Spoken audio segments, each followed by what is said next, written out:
नमस्कार मु ज्योत्स्ना पुणी थे स्वागत कर मो चैनल को।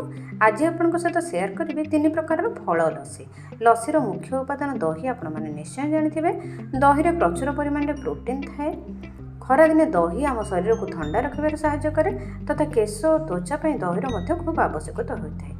तो प्रथम आम प्रस्तुत करें तरभुज लस्सी। तरभुज लस्सी मुझे किसी तरभुज को छोट छोट खंड कर प्रस्तुत कर एवं पाखापाखि 2.5 मुठा तरभुज खंड मु ब्लेंडिंग जार रे देछि एवं सेथिपाई 135 ग्राम दही बा हाफ कप नियंतु।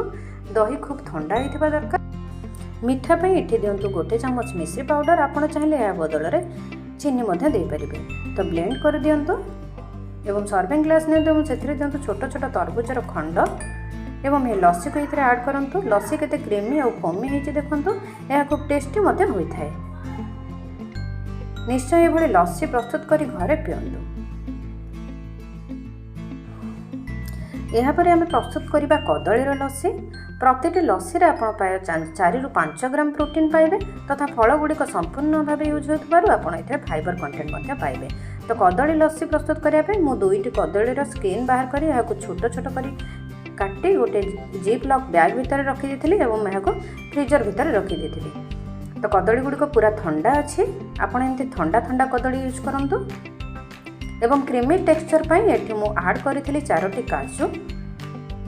यह संपूर्ण ऑप्शनल अच्छी। आपण चाहिले याको स्किप करि पारंती। तो मु एठी नेथिले हाफ कप दही जार ओजन 135 ग्राम हबो एवं मीठा पाई मु एठी 1 चम्मच मिश्री पाउडर यूज करछि। आपण चाहिले यार बदल चीनी यूज करि पारिबे। तो लिड क्लोज करी याको ब्लेंड कर दियंतु।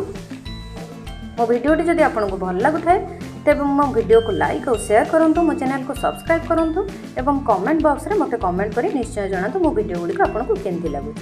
तो ये प्रस्तुत हो जाए कदली लस्सी। बहुत क्रीमी टेक्सचर रही आ बहुत टेस्टी भी होती। गार्निशिंग ये आप दिंतु नड़िया करू अल्प आप वेट लॉस जन नड़िया को सामिल करेंगे किंतु मॉडरेट क्वांटिटी नियंतु। यहाँ पर आम प्रस्तुत कर काकुड़ी लस्सी।